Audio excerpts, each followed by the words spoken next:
Good evening to all of you once again. एक बार फिर हम लोग चर्चा करेंगे इलाहाबाद यूनिवर्सिटी के संदर्भ में। हम लोग लास्ट टाइम पे इलाहाबाद यूनिवर्सिटी क्रेडिट के बारे में बात कर रहे थे, उसमें middle history, modern history and ancient history की बात कर रहे थे। मिडल हिस्ट्री में हम लोगों ने कई टॉपिक देख लिए, 4-5 टॉपिक उसमें और बचे हुए हैं, और कुछ टॉपिक्स ऐसे हैं जो एंशिएंट में भी आ सकते हैं और मिडल मॉडर्न में भी आ सकते हैं। जैसे मॉडर्न हिस्टोरिकल अप्रोचेस, जैसे मार्क्सिस्ट अप्रोच ऑफ हिस्ट्री, जैसे सबल्टन अप्रोच ऑफ हिस्ट्री जिसे आप उपास्य इतिहास लेखन करते हैं। जैसे एक क्वेश्चन है 100% दोनों में कई बार पूछा गया वस्तुनिष्ठता। दूसरा क्वेश्चन है आपका है इम्पॉर्टेंट, वो है आपका रिसर्च मेथोडोलॉजी से है इतिहास लेखन में प्राथमिक और द्वितीयक स्रोत। और तीसरा क्वेश्चन भी कई बार पूछा गया है दोनों में, वो क्वेश्चन है आपका कि अपने शोध से संबंधित एक शोध प्रस्ताव या लघु शोध प्रबंध प्रस्तुत कीजिए, जिसे आप कहते हैं सिनाप्सिस। तो हम एक सिनाप्सिस और एक अभी आपका रिसर्च मेथोडोलॉजी का जो क्वेश्चन है प्राथमिक और द्वितीय स्रोत, 100% में से कोई कोई क्वेश्चन 400 वर्ड में आएगा। या तो वस्तुनिष्ठता आएगा, याद रखिएगा, या तो आपका आएगा इतिहास में कारणता, या आपको आएगा इतिहास और उसके सहायक विज्ञान। इतिहास और सहायक विज्ञान मिडल मॉडर्न में भी है, एंशिएंट में भी है।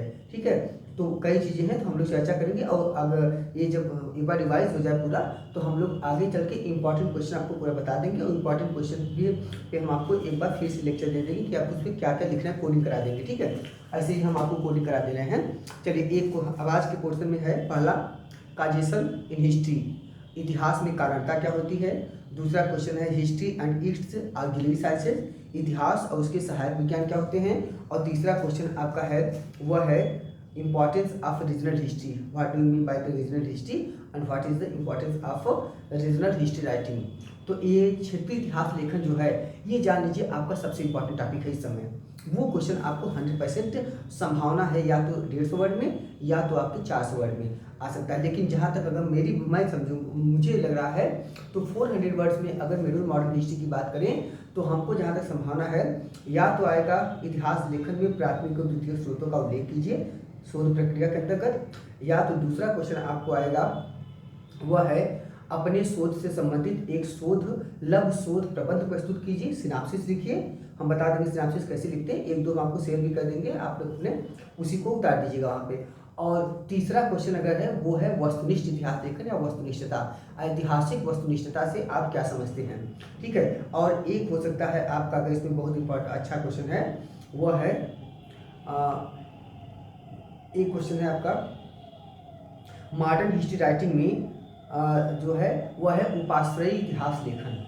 ठीक है, तो इतना आप कम से कम तैयार रखिएगा, और इन सब का मैं पीडीएफ आपको प्रोवाइड करा दूंगा। हमने काफ़ी लोगों को पीडीएफ भेज दिया, जिन लोगों ने हमको मैसेज किया था। ठीक है, तो जो लोग नहीं कर पाए वो भी आप मैसेज कीजिएगा, तो हम आपको वो भी प्रोवाइड करा देंगे। ओके, चलिए, तो हम लोग चर्चा करेंगे आज इतिहास में कारणता क्या है, what do you mean by the causation in history. तो देखिए, अब जैसे क्वेश्चन कैसे आएगा आपका, इतिहास में कारणता, इतिहास में कारणता, इसे आप कर सकते हैं causation in history, causation in history. अब इसमें लिखना क्या है, हमने कहा देखिए क्वेश्चन ये सब जो है आप तैयार कीजिएगा कम से कम 400 वर्ड के लिए।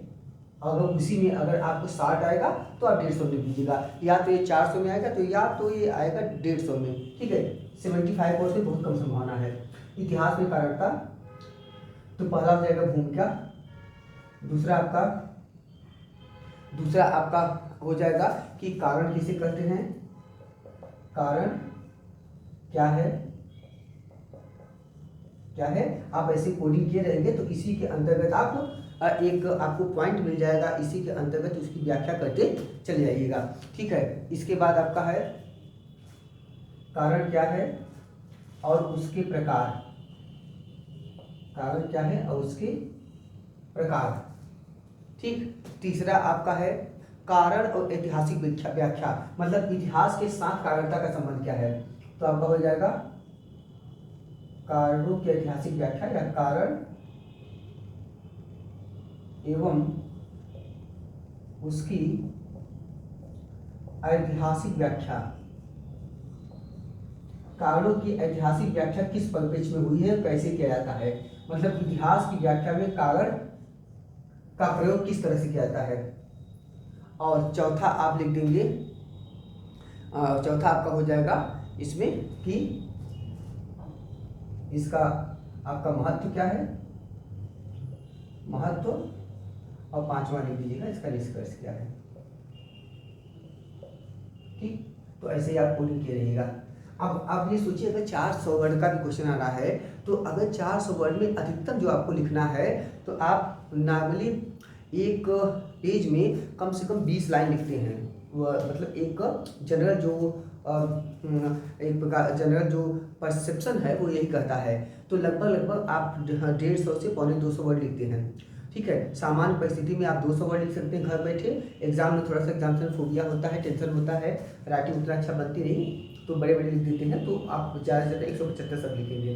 तो मान लीजिए आपने 175 से 200 शब्द लिखा, तो आपको अधिकतम ध्यान दीजिएगा 2 से 2.5 पेज लिखना है, तो बहुत ज़्यादा नहीं है। हम बार बार करें, इस पे लिखने के लिए ज़्यादा से ज़्यादा फैक्चुअल एस्पेक्ट का प्रयोग कीजिएगा।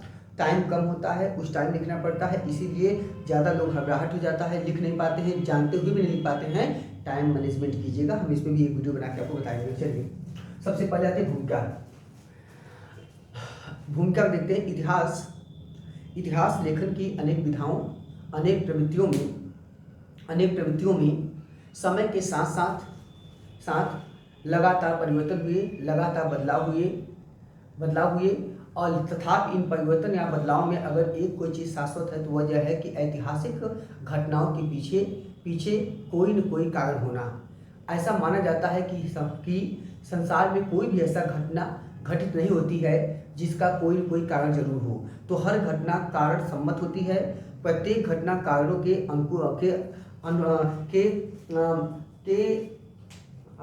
अंतर संबंध में होती है। तो प्रत्येक घटना का कोई न कोई कारण होता है। इसकी पुष्टि कहाँ होती है? इसकी पुष्टि हमको सांख्य दर्शन के सत्कार्यवाद सिद्धांत में, सत्कार्यवाद यहाँ कहते हैं कोई भी जो होता है कार्य होता है, मतलब कार्य में प्रभाव, वह जब तक कार्य रूप में परिणत नहीं होता है, कोई भी वस्तु जब तक कार्य रूप में परिणत नहीं होती है तब तक वो अपने कारण में व्याप्त होती है, कार्य में समाहित होती है। जैसे मान लीजिए सरसों का तेल है, मस्टर्ड ऑयल है, जब तक वो तेल के रूप में आपके सामने नहीं आता है तब तक कहाँ रहता है, तब तक वो क्या रहता है, उस सरसों में व्याप्त रहता है ना।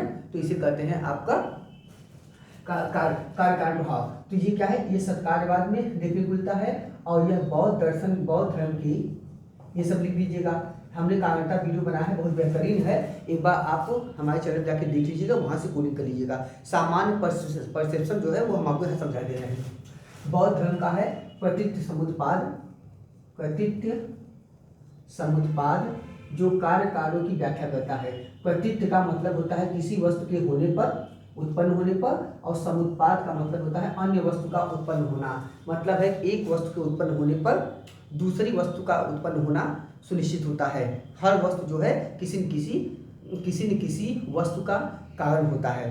ठीक है, तो ये कार्य कारण की श्रृंखला को बुद्ध ने व्यक्त किया है, और इसके माध्यम से बुद्ध ने सांसारिक दुखों का कारण बताया है। और उन्होंने 12 बातें बताई, जिसे कहते हैं द्वादश निदान, जिसमें सबका कारण जो उन्होंने माना है, आपके जन्म से लेकर मृत्यु तक की 12 प्रक्रिया बताई है, यही दुख का कारण है। ठीक है, और इसमें अंतिम क्या है, कहते हैं अंतिम है अविद्या।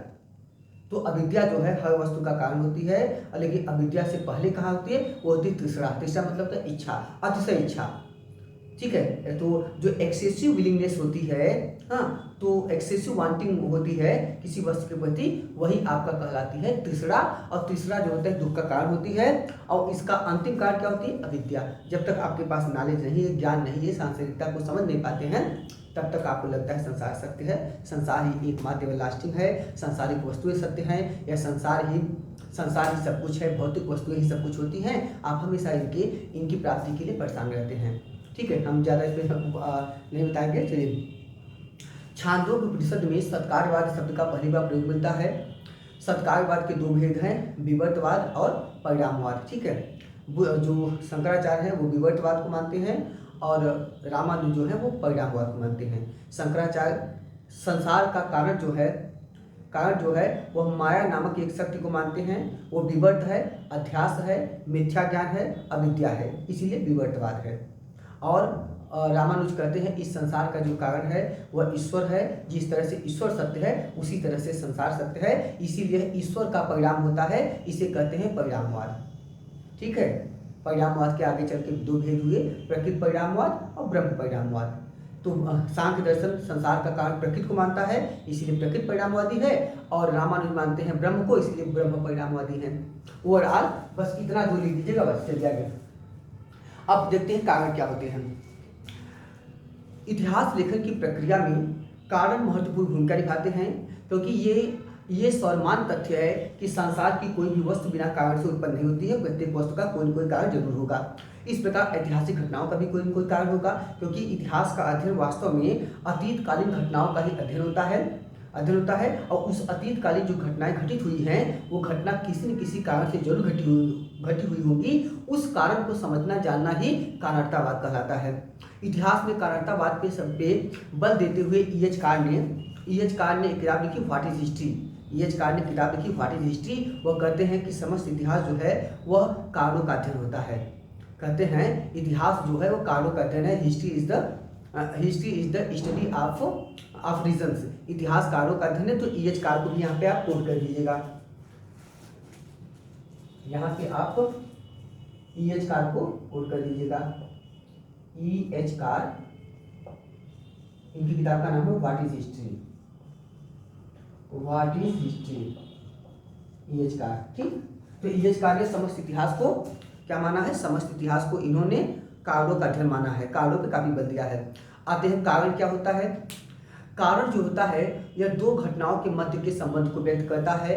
कारण जिसे अंग्रेजी में आप काज कहते हैं या कारण कहते हैं, इसका मतलब होता है काज से बना है काजेशन।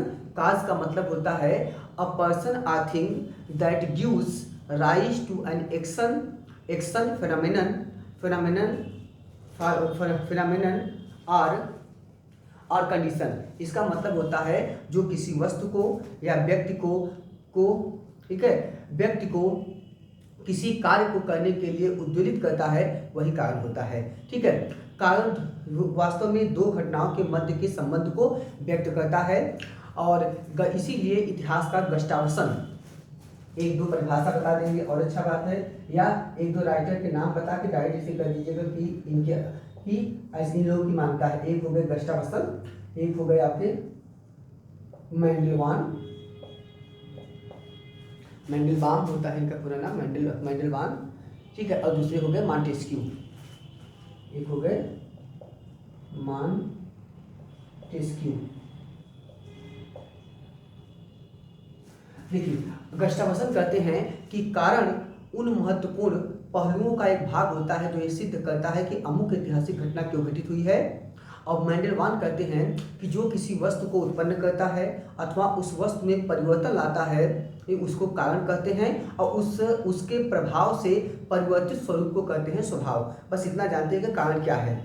मॉन्टेस्क्यू ने द स्पिरिट ऑफ लॉस में लिखा कि प्रत्येक राजवंश के उदय और पतन के पीछे कुछ भौतिक नैतिक सामान्य कारक होते हैं। मतलब सबकी मानना है कि कोई न कोई घटना, प्रत्येक घटना के पीछे कुछ न कुछ कारण जरूर होता है। अगर इतिहास लेखन में बात करें, समझिएगा, तो कारणतावाद कार्य कारण सिद्धांत में सबसे पहले जो बल दिया वे तो हेरोडोटस। इसीलिए हेरोडोटस को कार्य कारण पद्धति का जन्मदाता भी कहता है। कार्य माने प्रभाव और कारण माने किस कारण वो हुआ। ठीक है, तो कार्य कारण प्रभाव का जन्मदाता किसको मानते हैं? हेरोडोटस को। ठीक है, और लेकिन आधुनिक काल में कहा गया कि अरस्तु ने कार्य कारण पद्धति पे सबसे ज़्यादा काम किया, इसीलिए आधुनिक काल में कार्य कारण पद्धति के जन्मदाता अरस्तु को मानते हैं। तो अरस्तु कह सकते हैं प्राचीन काल में हेरोडोटस, और अरस्तु ने कार्य कारण पद्धति पे सबसे ज़्यादा काम किया। तो दो लोग के नाम भी आप यहाँ पे दर्शा सकते हैं। ओके, कारण जो होते हैं वो मूलतः दो प्रकार के होते हैं। कारण जो होते हैं मूलतः दो प्रकार के होते हैं। एक कारण होता है आपका किसी भी घटना के पीछे जो होता है वास्तविक कारण। तो कारण सामान्यतः दो प्रकार के होते हैं। पहला होता है वास्तविक कारण, इसे हम लोग कहते हैं या गुप्त कारण।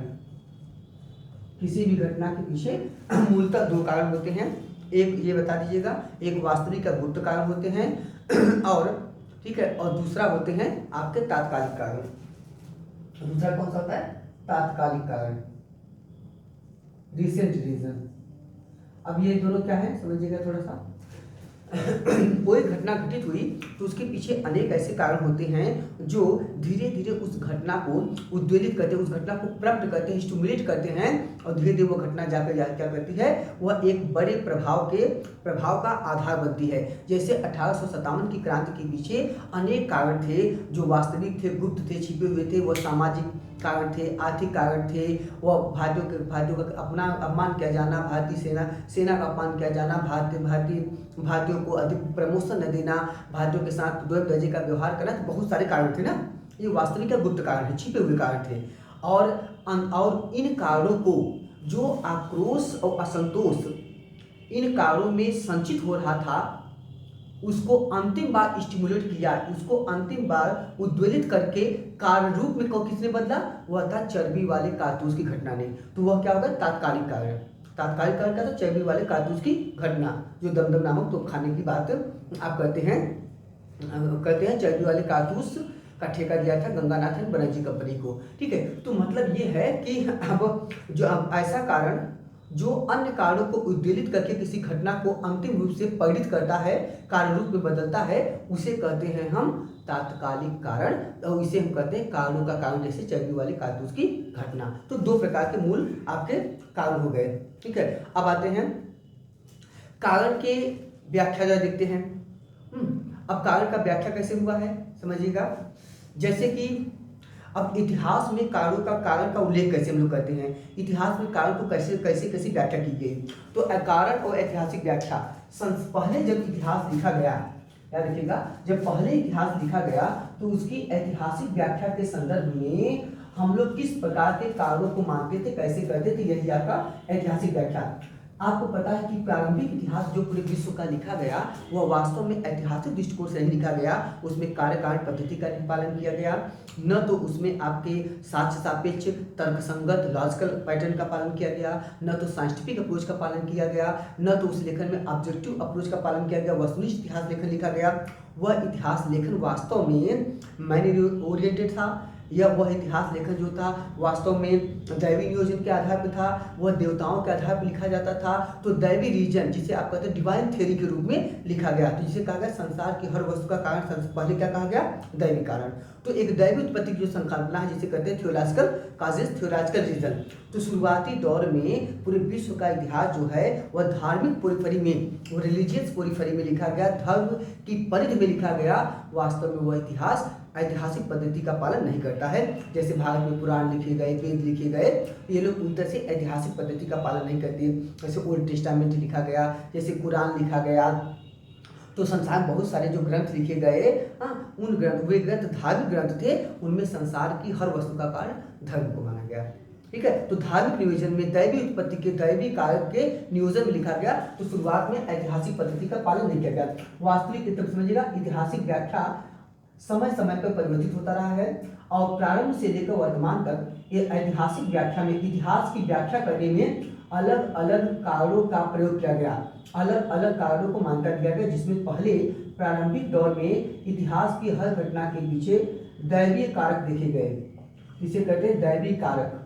तो शुरुआती व्याख्या चाहे हिंदुओं का इतिहास हो, चाहे यहूदियों का इतिहास हो, ठीक है, चाहे आपका ईसाइयों का इतिहास हो, क्रिश्चियनिटी हो, आपका जो कि चर्च केंद्रित सामाजिक अवधारणा के आधार पर रहा, जिसे आप कहते हैं पेपसी।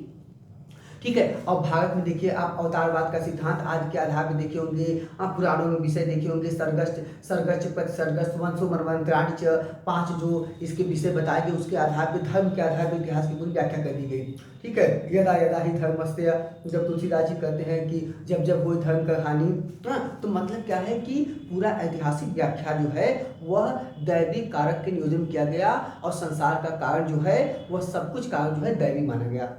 जैसे क्रिश्चियनिटी में कहा गया कि जब आप जॉन मिल्टन पढ़ते हैं फ्रॉम पैराडाइज लास्ट, कि स्वर्ग का पतन क्यों हुआ? जब एडम और यू आए, ठीक है, और एडम और यू को जब एक नॉलेज ऑफ ट्री और उस वृक्ष के फल खाने का उनको वहाँ से फेंक दिया गया, तब नरक की शुरुआत हुई। तो संसार कारण कौन है? एडम और यू के पाप थे, ठीक है, वहाँ शुरू किया। पर फिर बाद में आगे लिखा जॉन मिल्टन ने, फ्रॉम पैराडाइज लास्ट, स्वर्ग का पतन ऐसे हुआ, स्वर्ग से मानव को वहाँ से उठा के फेंक दिया गया नीचे। आगे भी कहते हैं odd on the morning of the Christ nativity, कहते हैं संसार फिर कब व्यवस्थित होगा, जब ईसा मसीह का पुनर्गमन होगा, क्योंकि ईसा मसीह पहले आए, व्यवस्थित किए, ईसा मसीह का क्रूसिफिक्शन हो गया, उनको मतलब क्रूसीफाई कर दिया गया, उनको बाई मतलब होगा कि मर्डर बाई नेलिंग, तो उनकी मृत्यु जब हो गई तो फिर से जब ईसा मसीह आएंगे तो संसार फिर से नियोजित होगा। तो हर सब चीज़ के पीछे किसका कारण मान लिया गया, ईश्वरीय कारण। तो पहला हो गया दैविक कारकों को महत्व देना। दूसरा, इसे उदाहरण बता दिए, यही लिखिएगा। दूसरा देखिए, दूसरा है चक्रीय दृष्टिकोण। अब चक्रीय दृष्टिकोण क्या होता है, साइक्लिक नेचर ऑफ हिस्ट्री। चक्रीय दृष्टिकोण, इस संसार को जो व्याख्यायित किया गया वह चक्रीय दृष्टिकोण से किया गया। चक्रीय दृष्टिकोण मतलब क्या होता है कि ये जो संसार है उसके उत्थान और पतन की जो प्रक्रिया है वह प्राकृतिक नियम के फलस्वरूप या ईश्वरीय नियम के फलस्वरूप चलता है, और जिसमें उत्थान, सभ्यता और संस्कृति का उत्थान और पतन क्रमागत होता है। पहले उत्थान होता है, इमर्जन होता है, फिर धीरे धीरे वो डेवलपमेंट, विकास करता है, और फिर उसका पतन, डिक्लाइन हो जाता है। तो इसे कहते हैं चक्रीय सिद्धांत। जैसे बीको का है स्पाइरल थ्योरी। अब आप बस केवल ताकि उदाहरण देते जाइएगा। जैसे बीको का आपका है स्पाइरल थ्योरी, बीको का स्पाइरल मतलब चक्रीय सिद्धांत, बीको का चक्रीय सिद्धांत। जैसे आपका है जैन दर्शन का है उत्सपरी का सिद्धांत, उत्सपरी और अवस्परी। उत्सपरी माने होता है उत्थान की अवस्था, और अवस्परी माने होता है पतन की अवस्था, ठीक है। जैसे राम मनोहर लोहिया को दिखा दीजिएगा। राम मनोहर लोहिया का है द व्हील ऑफ हिस्ट्री, इतिहास चक्र, द व्हील ऑफ हिस्ट्री, ठीक, इनको यहाँ दिखा दीजिएगा। और इसी तरह बहुत सारी मान्यताएं हैं हमारे यहाँ, अवतारवाद के अवधारा, ये सब जो किस में आएंगी, ये सब इसमें भी आएगी। चक्रीय अवधारा के रूप में भी आप इसकी व्याख्या कर सकते हैं, ठीक है। और इसी तरह देखिए टॉइनबी ने स्टडी ऑफ हिस्ट्री में भी जो चुनौतियों प्रत्युत्तर की संकल्पना किया है वह भी एक, ठीक है, वह भी हमको एक इसी दृष्टिकोण को व्यक्त करता है, सभ्यताओं के उद्भव विकास पे। और स्पेंगलर का जो चक्रीय सिद्धांत है जिसमें उन्होंने सभ्यता और समाज को 4 भागों में बांटते हुए उससे मानव जीवन के साथ उन्होंने उसकी तुलना किया है, जिसमें उन्होंने एक कहा कि जो सभ्यता संस्कृति का जो प्रारंभिक काल होता है उत्थान का काल होता है जी, ठीक है। पहले सभ्यता संस्कृति का जन्म का काल आता है जिसमें उन्हें बाल्यावस्था का काल कह दिया, दूसरा उन्होंने कह दिया युवावस्था का काल, फिर कह दिया तीसरा प्रौढ़ावस्था का काल, और चौथा उन्होंने कह दिया वार्धक्य या शीत अवस्था, या कह दिया उन्होंने अंतिम काल। तो ये 4 उन्होंने कालखंड बांटा। इसको उन्होंने मानव के साथ बांटते हुए 4 ऋतुओं के साथ संकल्पना कर दिया, जिसमें उन्होंने कह दिया कि पहला काल बसंत काल होता है, ठीक है, दूसरा काल जो होता है वो ग्रीष्म काल होता है, तीसरा काल पतझड़ का काल होता है, और चौथा काल जो होता है शिशिर अवस्था, शीत की अवस्था होती है। और इसी का था उन्होंने अपना साइक्लिक नेचर जो है उन्होंने अपनी किताब में दिया, the decline of the West में, स्पेंगलर का। तो स्पेंगलर को डाल दीजिएगा यहाँ पे, कुछ है नहीं, आप अगर यही 4-5 चीज़ों को डाल दीजिए। स्पेंगलर का है आपका किताब का नाम है decline of the West, decline of the West में, ठीक। केवल आप केवल कोडिंग करते जाइए और इन्हीं केवल व्याख्या कर दीजिएगा। 4 लाइन भी अगर 3 लाइन लिख देंगे इन डेटा को डाल के तो बेहतरीन नंबर मिलेगा। टीचर देखिएगा तो समझ आ जाएगा आपको बहुत नॉलेज है। अब पता लगा इसमें कुछ है ही नहीं, आपने कुछ लिखा ही नहीं तो कोई मतलब नहीं होगा। चलिए अगला देखते हैं। तीसरा कौन सा दृष्टिकोण है, तीसरा है इतिहास लेखन में आगे चलकर प्राकृतिक और इसके नियमों के साथ साथ ही मानवीय दृष्टिकोण आया। इतिहास लेखन का मानवीय दृष्टिकोण। अब क्या किया गया, ऐतिहासिक घटनाओं के पीछे सारा कारण जो है मानव को माना जाने लगा। तो ऐतिहासिक घटनाओं के पीछे मानव को महत्व दिया जाने लगा, जहाँ से शुरू होता है आपका मानवीय इतिहास। जो मानवीय इतिहास है उसका मतलब होता है कि ऐतिहासिक घटनाओं के पीछे प्रमुख कारण जो होते हैं मानव होते हैं, उनके कृतित्व, उनके व्यक्तित्व, उनके चरित्र, यही जो होते हैं इतिहास का निर्माण करते हैं। तो समाज को गवर्न करता है वह मनुष्य करते हैं, विशिष्ट प्रकार के मनुष्य, ठीक है, जिसे आप डार्विन के सिद्धांत में सर्वाइवल ऑफ द फिटेस्ट के रूप में देख सकते हैं, जिसे निश्चय के सुपरमैन थियरी अतिमानव के सिद्धांत के रूप में देख सकते हैं। इन सबको लिख दीजिएगा, सुपरमैन थियरी ये, और जिसे आप टॉइनबी के दर्शन में कंस्ट्रक्टिव माइनॉरिटी के रूप में देख सकते हैं, कंस्ट्रक्टिव माइनॉरिटी को देख सकते हैं, और जिसे आप कंस्टिट्यूटिव माइनॉरिटी, और जिसे आप हाँ एंटोनियो ग्राम्सी के मतलब सबल्टन अप्रोच हिस्ट्री के अभिजनवादी दृष्टिकोण अरिस्टोक्रेसी के रूप में देख सकते हैं, और जिसे आप कार्ल मार्क्स के बुर्जुआ वर्ग के रूप में देख सकते हैं। मतलब ऐसे व्यक्ति जो विशिष्ट हों, जिनके आसपास इतिहास घूमता हो, ऐसे लोग कहलाते हैं विशिष्ट व्यक्ति, जिसे कहते हैं ग्रेट मैन थियरी। मतलब इतिहास के निर्माण में उच्च वर्गीय विशिष्ट वर्गों का ही प्रभाव होता है। और उसे उन्होंने कहा कि इसका मतलब है कि मानव जीव प्रमुख होता है, और मानव में कौन प्रमुख होगा? जो विशिष्ट प्रकार का मानव होगा, जो उच्च कोटि का मानव होगा। ठीक है, तो एक मैन ओरिएंटेड हिस्ट्री की शुरुआत हुई, जैसे कि शिवाजी के माध्यम से पूरा मराठा इतिहास को नियोजित कर दिया गया, अकबर का इतिहास लिख दिया गया, शाहजहां का इतिहास, औरंगजेब का इतिहास, अलेक्जेंडर का इन्वेशन। तो मतलब है कि मैन ओरिएंटेड हिस्ट्री का, जिसे कहते हैं ग्रेट मैन थियरी। इसी से दृष्टिकोण का विकास हो, जिसे कहते हैं ग्रेट मैन थियरी का विकास। ये बता दीजिएगा महान व्यक्ति सिद्धांत। ठीक है, महान व्यक्ति सिद्धांत। ये जो ग्रेट मैन थियरी आपका आया, इसमें केवल जो है विशिष्ट व्यक्तियों के इर्द गिर्द पूरा इतिहास घूमता गया। तो मतलब इसमें अन्य कारणों को महत्व नहीं दिया गया। तो मानवीय दृष्टिकोण से इतिहास लेखन तब लिखा गया। चौथा देखते हैं, आगे चल के लगभग जब 17वीं और 18वीं शताब्दी तक आते आते हीगल, कॉलिंगवुड, जॉर्ज दबे और रॉबर्ट चेटियार, इन लोगों ने बुद्धिवादी दृष्टिकोण से इतिहास लेखन शुरू किया, जिसे कहते हैं रेशनल थियरी। तो चौथा क्या हो गया? बुद्धिवादी दृष्टिकोण। तो लगभग 17वीं 18वीं शताब्दी में इतिहास लेखन में बुद्धिवादी दृष्टिकोण हावी होने लगा। इसका मतलब है इसमें हीगल थे, हमने भी चर्चा किया, आपके हीगल थे, रॉबर्ट चेटियार थे, और इसी में कॉलिंगवुड थे, जिन्होंने लिखा है, कॉलिंगवुड की किताब का नाम है द आइडिया ऑफ हिस्ट्री, जिसमें कहते हैं समस्त इतिहास विचारों का इतिहास है। All history is the history of thoughts, Collingwood का कमेंट है। ठीक है, और रॉबर्ट चेटियार और जॉर्ज दबे जो हैं, जिन्होंने हिस्ट्री ऑफ मेंटलिटीज का विधान किया, हिस्ट्री ऑफ मेंटलिटीज का विधान किया है।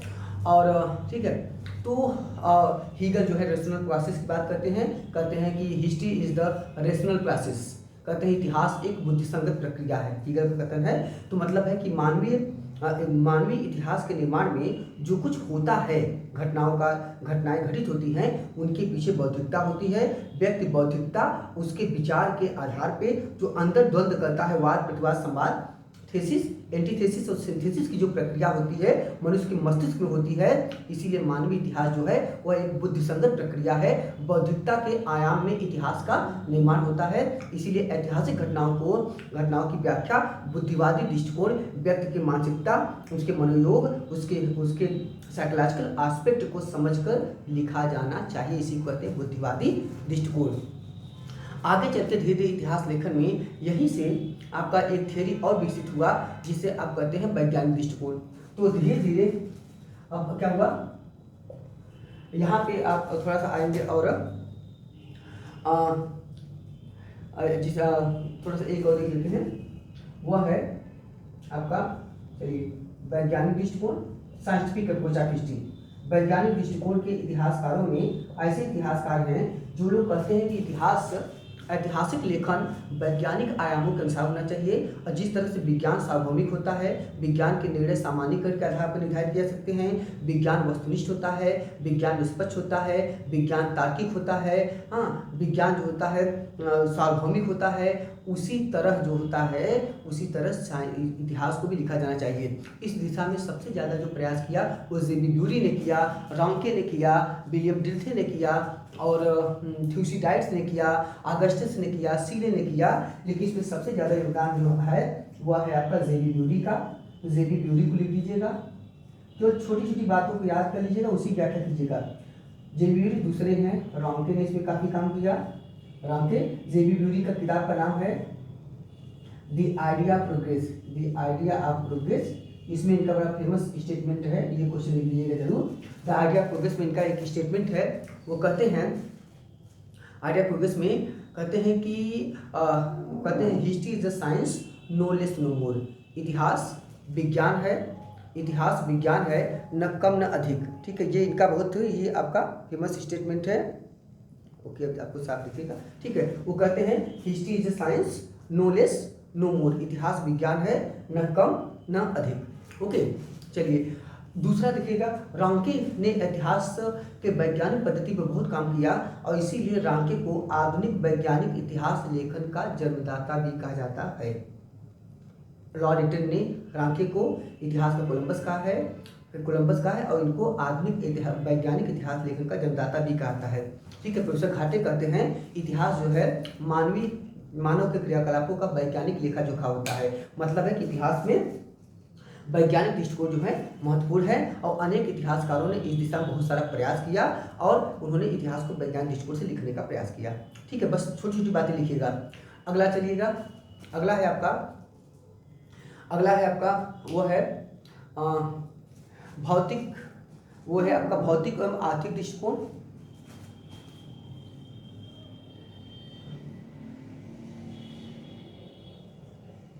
भौतिक एवं आर्थिक दृष्टिकोण ये क्या होता है? इसका मतलब होता है कि इतिहास लेखन में भौतिक तत्वों और इतिहास लेखन में आर्थिक तत्वों के प्रभाव क्या पड़े हैं। और भौतिक, जैसे कार्ल मार्क्स का जो भौतिकवादी दर्शन है, मैटेरियलिस्टिक अप्रोच ऑफ हिस्ट्री है, और जो उन्होंने इकोनॉमिक पैटर्न के आधार पर इतिहास को जानने का प्रयास किया, जो उन्होंने मोड ऑफ प्रोडक्शन की बात किया, तो इसमें वहाँ पर डाल दीजिएगा कार्ल मार्क्स, उनकी मैटेरियलिस्टिक थ्योरी, उनका भौतिकवादी दृष्टिकोण, उनके आर्थिक इतिहास की व्याख्या, उनके वर्ग संघर्ष के उदाहरण आदि इतिहास लेखन में कर सकते हैं। तो उस आयाम पे इतिहास के निर्माण में जो प्रमुख कारण हैं वो भौतिक कारण होते हैं और इन्हीं की व्याख्या कार्ल मार्क्स और फ्रेडरिक एंगल्स ने किया, जिसे आप कहते हैं मार्क्सवाद, ठीक है। यहाँ पे डाल दीजिएगा। अगला है आपका, इसके बाद एक सिद्धांत आया परिस्थितियों का सिद्धांत, जिसे कहते हैं थियोरी ऑफ सर्कमस्टांसेस। एक सिद्धांत आया परिस्थितियों का सिद्धांत, परिस्थितियों का दृष्टिकोण। इसका मतलब होता है कि इतिहास के निर्माण में थियोरी ऑफ सर्कमस्टांसेस, CIRCUMSANTACE कुछ होगा, सर्कमस्टांसेस। तो जो सर्कमस्टांसेस का इतिहास है वो कहता है कि CIRCUMSTANCE, ठीक है। सर्कमस्टांसेस मतलब परिस्थितियाँ। इतिहास के निर्माण में परिस्थितियों का महत्वपूर्ण योगदान होता है। परिस्थितियाँ जो है विभिन्न घटनाओं के लिए माहौल बनाती हैं और परिस्थितियों के अनुरूप ही युद्ध होते हैं, परिस्थितियों के अनुरूप संधि होते हैं, परिस्थितियों के अनुरूप आक्रमण होते हैं और परिस्थितियों के अनुरूप जो होते हैं सामाजिक परिवर्तन होते हैं। इसलिए इतिहास के निर्माण में परिस्थितियों का विशेष योगदान होता है, ठीक है। अगला देखिएगा, अगला आपका है राष्ट्रीय चरित्र और राष्ट्रीय संस्थाएं। ये क्या होता है? राष्ट्रीय चरित्र एवं राष्ट्रीय संस्थाएं। अब राष्ट्रीय चरित्र संस्थाएं क्या होती हैं? आपको पता है कि वर्तमान इतिहास लेखन में अगर देखा जाए तो जो वर्तमान इतिहास लेखन है उस इतिहास लेखन में हम लोग अलग अलग देश के लोग जो हैं वे अपने राष्ट्रीय चरित्र के आधार पे, अपनी राष्ट्रीय आवश्यकताओं, अपने राष्ट्रीय मांगों के आधार पे अपने राष्ट्रवादी प्रवृत्ति के अनुरूप जो है इतिहास लेखन कर रहे हैं। और इसीलिए समय समय के साथ देखते होंगे इतिहास के साथ बहुत सारी छेड़खानी होती है, मैनिपुलेशन होता है और इतिहास के बहुत सारे जो फैक्ट्स होते हैं वो बदल जाते हैं, परिवर्तित हो जाते हैं। उन्हें कहते हैं ऐतिहासिक चरित्र और इन्हें कहते हैं राष्ट्रीय चरित्र के अनुरूप इतिहास लेखन। तो अब हर इनका एक जो मतलब कारणों, किसी घटना के पीछे जो कारण को निर्धारित करना है उसके पीछे राष्ट्रीय चरित्र को देखा जाए कि इसके पीछे कारण क्या माना जाए। जैसे हमने कहा हमारे यहाँ 1857 की जो क्रांति है वो राष्ट्रीय संघर्ष है, ठीक है। लेकिन जब R.C. मजूमदार जी को एक किताब लिखने के लिए कहा गया तो उन्होंने मना कर दिया। उन्होंने कहा कि हमारे हिसाब से नहीं है, तो उनको किताब न देकर सरकारी इतिहासकार बना दिया गया एसेंसेन को। उन्होंने किताब लिखी 1857, उनकी किताब का नाम है 1857। उसमें लिखा कि यह एक राष्ट्रीय संघर्ष था। R.C. मजूमदार ने किताब लिखी सिपाही म्यूटनी एंड रिवोल्ट ऑफ 1857। वो कहते हैं न यह प्रथम संघर्ष है, न प्रथम राष्ट्रीय संघर्ष है, न केवल और केवल सिपाही विद्रोह है, ठीक है। तो मतलब है कि लेकिन सरकार ने कहा कि नहीं, इसको राष्ट्रीय संघर्ष लिखना है तो उन्होंने लिखवाया। तो कुछ राष्ट्रीय चरित्र जो होते हैं उसके कारण भी इतिहास लेखन बदलता है। जैसे नाजीवाद का इतिहास, फांसीवाद का इतिहास, आजकल विश्व भर के इतिहास लेखन जो किया जा रहा है वो अपने राष्ट्रीय चरित्र के अनुरूप किया जा रहा है, राष्ट्रीय डिमांड के अनुसार किया जा रहा है, तो भी इतिहास लेखन की एक कारक पद्धति है। ठीक है, अगला चरित्र एक और देखते हैं। अगला है आपका नियतवादी दृष्टिकोण। ये क्या होता है? नियतवादी इसे कहते हैं नियतवाद जो दृष्टिकोण होता है इसका मतलब होता है आपका डिटर्मिनिज्म कंसेप्ट इन हिस्ट्री। अब इतिहास में नियत को निर्धारित करना है, भाग्यवादी दृष्टिकोण से इतिहास लिखना है। जैसे आपके Hegel, Smith, Karl Marx, Dickinson जो हैं ये लोग नियतवादी जो हैं। ये लोग कहते हैं कि इतिहास की एक नियत होती है, सामाजिक परिवर्तन की अपनी एक नियत होती है और वह परिवर्तन की जो प्रक्रिया होती है भिन्न भिन्न कारणों से होकर उस नियत तक पहुंचती है। मार्क्स अपने थ्योरी में कहता